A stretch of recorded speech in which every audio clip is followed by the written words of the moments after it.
OK, l'IA ne remplacera pas tout le monde, voilà, c'est de ça que je voulais parler dans cette vidéo, donc format plus simple, plus posé. Non pas que mes autres vidéos soient très, très sophistiquées non plus, mais voilà, je voulais faire ce format où juste je parle. Je vais essayer de faire en sorte que ça soit fluide, parce que j'ai pas préparé grand-chose, voilà, j'ai juste une petite note, mais voilà.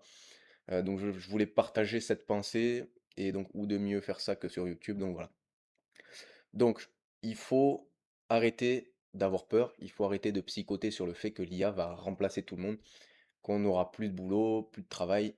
Du moins, c'est mon avis.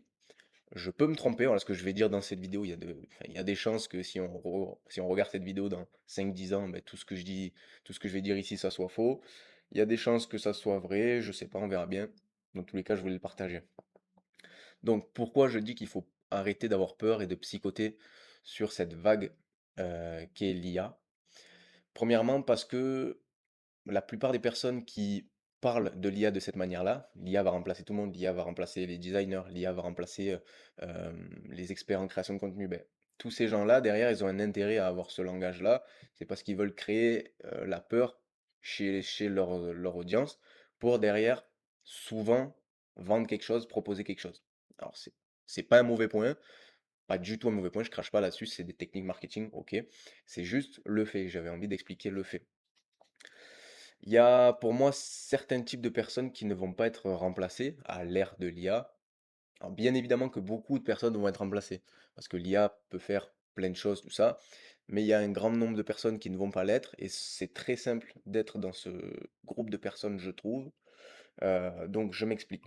Première chose, donc les experts dans un domaine ne vont pas se faire remplacer par l'IA. Je m'explique. Pour devenir expert dans un domaine, ça demande des heures et des heures d'apprentissage et de pratique, surtout la pratique. La pratique, ça vient générer chez cette personne de l'expérience, tout ça, des apprentissages. Toute cette expérience, tous ces apprentissages, c'est très très dur à répliquer, à refaire en IA, d'accord? Une IA, alors on peut lui injecter des tonnes et des tonnes de données, mais l'intuition et le goût chez des experts dans des domaines, par exemple, prenons un expert en marketing, en copywriting, un expert en marketing, il va avoir une intuition qu'un titre, qu'une tournure de phrase peut marcher mieux qu'une autre, d'accord? Même si une IA peut avoir beaucoup de données sur certaines phrases qui marchent mieux que d'autres, elle va moins être créative et moins performante qu'un expert qui a des dizaines et des dizaines d'années, enfin des dizaines d'heures, des centaines d'heures d'expérience dans ce domaine-là. Pourquoi? Parce que c'est le goût et l'intuition. Donc voilà, donc une compétence qui va, enfin, quelque chose qui va vraiment être bénéfique à l'ère de l'IA, c'est notre goût et nos intuitions en tant qu'humains. D'accord? On va rester sur l'exemple de la personne qui fait du marketing. Un titre, ou du moins un paragraphe qui arrive à générer une émotion chez quelqu'un, ou à générer une action chez quelqu'un, c'est quelque chose qui est dur à faire, qui demande la compétence. Je ne pense pas, dans un futur très proche, que l'IA va réussir à répliquer le niveau de certaines personnes. Alors l'IA, bien évidemment, elle va être à un niveau qui peut être moyen, voire haut, mais le niveau des experts, vraiment, je pense pas que l'IA va pouvoir arriver à ce niveau-là. Et ça, dans tous les domaines. OK? Ensuite, les touche à tout, les personnes qui sont touche à tout pourront exceller à l'ère de l'IA. Pourquoi? Parce que l'IA permet de décupler notre capacité à produire de la chose. Donc produire des actions, produire du contenu, produire du texte, peu importe. Grâce à l'IA, on peut produire beaucoup plus que ce qu'on pouvait faire avant. Donc une seule et même personne qui a des notions en marketing, qui a des notions en vente, qui a des notions en vidéo, qui a des notions en devis, peut s'aider d'une infrastructure IA, où elle va donner à l'IA certaines compétences, certaines connaissances, pour qu'elle fasse des choses à sa place.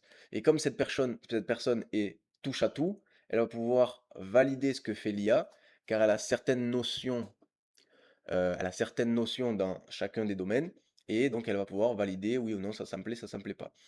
Bien évidemment, on n'est pas au niveau des experts, et on n'est surtout pas au niveau de l'entreprise qui ne comprend qu'une seule personne. Du moins, des entreprises qui comprennent qu'une seule personne, il va y en avoir, donc des gens touche à tout qui vont s'aider de l'IA. Des très grandes entreprises, des grandes entreprises qui vont être composées que d'une seule personne qui utilise que de l'IA pour s'aider, Il va en avoir très, très, très, très peu. Donc là, c'est arrivé avec OpenClaw. Bon, le mec, il s'est fait racheter 1 milliard par Meta, mais du coup, maintenant, il est plus tout seul, quoi. Donc, pourquoi selon moi, toujours, il va pas y avoir forcément beaucoup d'entreprises qui vont fonctionner avec une seule personne et que des agents IA?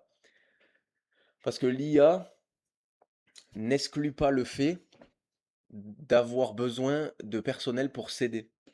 On va prendre un exemple simple. Un agriculteur, donc rien à voir, mais c'est juste pour essayer de vous créer l'image mentale que moi j'ai en tête.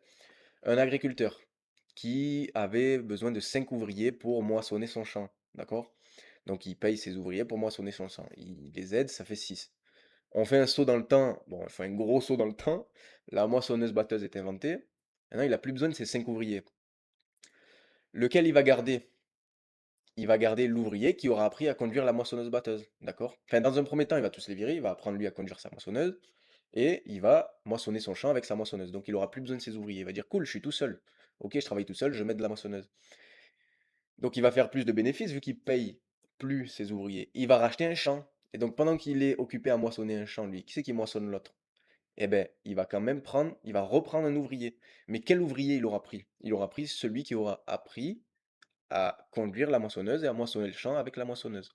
Et donc, le parallèle que j'aimerais faire entre ça et l'IA, c'est que les patrons d'entreprise vont toujours avoir besoin de personnel, mais de personnel réduit et de personnel qui sait utiliser l'IA pour le type de tâche précise. Par exemple, si c'est pour de la création de contenu, ok, le patron qui est tout seul, qui gère son entreprise tout seul, il peut s'aider lui-même de l'IA pour faire la création de contenu, mais il a la création de contenu à faire, il a relancé ses clients, il a à faire des devis, il a tout ça.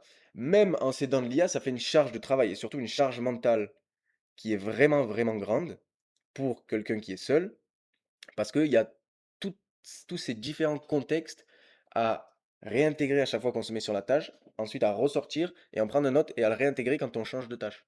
D'où l'idée d'avoir une personne par type de tâche, d'accord?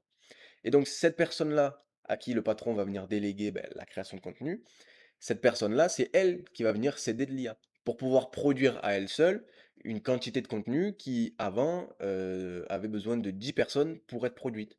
D'accord? Donc cette seule et même personne à qui le patron va venir déléguer la création de contenu va être beaucoup plus productive qu'une équipe de 10. Mais c'est pas le patron lui-même qui va venir faire la création de contenu. D'accord? Ça va venir décharger son cerveau et surtout, ça va venir faire garder le lien social parce que les humains, nous sommes des êtres sociaux, d'accord? On a besoin de contact, on a besoin de parler toute la journée. Au travail, on parle à des gens, on a du lien, d'accord? Ce lien, si on l'a pas, c'est pas bon, ok? On a vu les gens isolés, bon, il y en a qui aiment être seuls. Dans l'ensemble, on a besoin de ce lien social. Ce lien social en dehors du travail, donc aller faire du sport, aller sortir, machin, il est vraiment minime comparé à toutes les personnes qu'on côtoie dans notre travail. Donc ça va aussi permettre de garder ce lien social. Donc voilà, pour résumer, si tu ne veux pas te faire remplacer à l'ère de l'IA, il faut apprendre à utiliser l'IA. Il y a une phrase qui est un peu bateau, mais qui est vraie. C'est pas l'IA qui te remplacera, c'est quelqu'un qui sait utiliser l'IA qui te remplacera. Et cette phrase, elle a jamais été aussi vraie selon moi, même si elle sonne bateau. Parce que comme je l'ai dit, ben, une seule personne qui peut produire autant de contenu qu'une équipe de 10, pour un patron d'entreprise, ça a une valeur énorme parce qu'elle va payer plus qu'une personne plutôt que 10. Mais elle va quand même payer cette personne-là. Donc, d'où l'intérêt de devenir cette personne-là qui reste experte dans un domaine, comme j'ai dit au début, qui garde son jugement, son goût, son intuition dans tous les domaines, mais qui vient s'aider de l'IA pour tout ce qui est les tâches où il faut exécuter, analyser, tout ça. Ah oui, parce qu'il y a aussi une autre chose.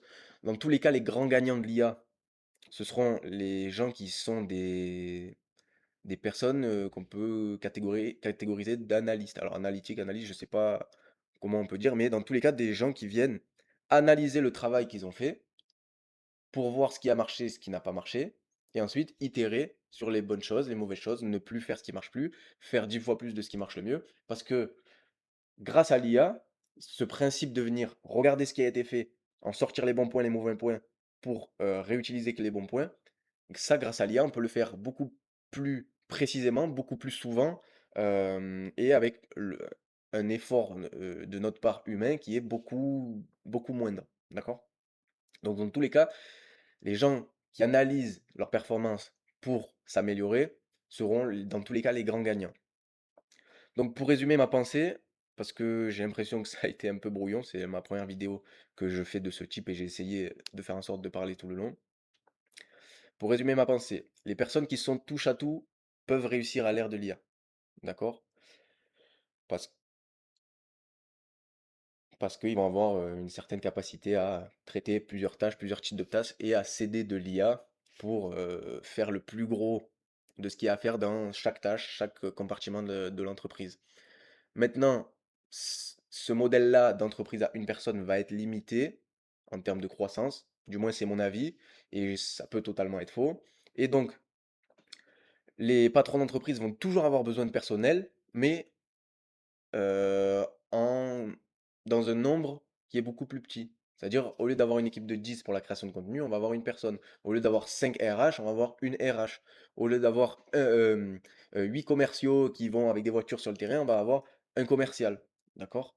Et donc, on va garder tous les pôles, tous les domaines qui constituent une entreprise, tout ça vont être gardés, mais c'est les effectifs à l'intérieur de ces domaines qui vont être réduits. Parce qu'il y a plein de personnes à l'intérieur de ces domaines qui font juste des tâches d'exécutant, où c'est bah, transférer de la donnée, envoyer des mails, tout ça. Et ça, malheureusement, ça peut être remplacé par l'IA. Donc, il y a une manière très simple de ne pas être remplacé par l'IA, c'est d'apprendre à l'utiliser. Peu importe, pardon, votre domaine d'activité, votre domaine d'expertise, je vous conseille grandement, grandement d'apprendre à utiliser cette IA, peu importe que ce soit ChatGPT, Claude, enfin, les principes de fonctionnement, c'est les mêmes, mais vraiment, il faut avoir une curiosité profonde, sincère, de se dire: «Je veux me former, je veux pas me laisser dépasser», d'accord? Et aller vraiment regarder des vidéos, chercher, essayer les IA parce que tout comme j'ai dit au début, c'est en pratiquant qu'on gagne cette expérience. Donc voilà, il faut avoir cette, envie profonde et sincère de ne pas se laisser dépasser par l'IA. Voilà, c'était tout pour cette vidéo. C'est la première, donc peu importe comment, elle rend, je la posterai quand même, parce que je veux me forcer à faire ce type de vidéo, donc même si ça sonne brouillon, même si quand je réécoute, pardon, ça sonne brouillon, je la posterai quand même, je vais me forcer. S'il y a des choses que vous n'avez pas compris, n'hésitez pas à les mettre en commentaire. Si c'est trop brouillon, vraiment, je m'excuse. Mais voilà, n'hésitez pas à m'envoyer des messages, à vous abonner à la chaîne surtout, aimer les vidéos, allez me suivre sur Instagram aussi, je vais mettre mon Instagram dans la description. Et voilà, donc merci à vous si vous avez regardé la vidéo jusqu'au bout.